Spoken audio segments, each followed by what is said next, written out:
We're multidimensional. And There's- to speak to that too, I think we start asking better questions. And that's where the fun begins, is when, like, I have experienced for myself and for other people, something will be happening and they'll say, why da da da da da da da da da. And I'm like, really? That's the question you're asking?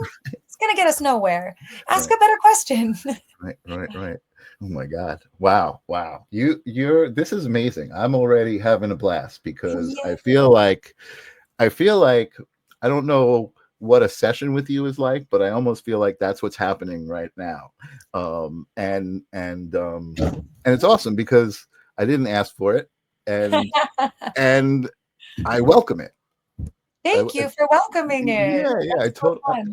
I listen. I feel like one of the biggest things that I say all the time, right? These little cliches, these little bursts of wisdom that are just so simple.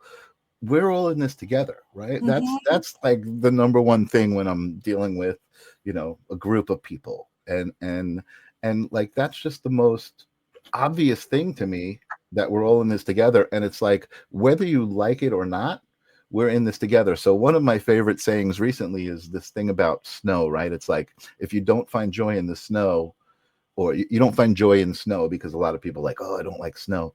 If you don't find joy in snow, you won't have as much. There'll still be as much snow, but you won't have as much joy, or something like that. And It's and true. and it's true, right? It's just like you've got to, Mhm. like, if you don't like something, just don't even think about it, and let it be. Like you said, this whole holding space thing that you said, right? That makes sense, and it's just a great way to live. I think it's just, it's so free. Magical adventure, Jennifer Rose. Oh, magical adventure indeed, Jennifer Rose, a woman. So that's the replacement for spiritual journey, magical adventure. I I definitely support that switch in vernacular.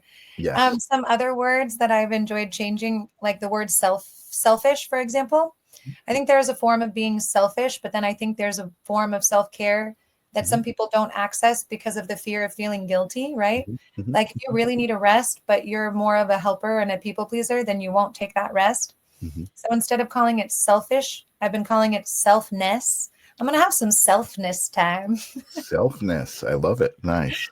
Beautiful. Among other fun words, but I do think that upgrading our vernacular, because every single word that we speak is like a ship of content. Mhm, And some are big battleships. Like if you use a certain word, it's heavy and you can feel how heavy a certain word is. mhm, mhm, And then there's other words, they're little light, fluffy things, mhm, but you string them together in a sentence and you've just launched a ship. And mhm, what's that ship up to? mhm. And because of the gravity of a meaning of a word over time, as it's shared by the collective consciousness, as we start to come into new ways of feeling and relating, we need new vocabulary. Yeah. Yeah. I agree.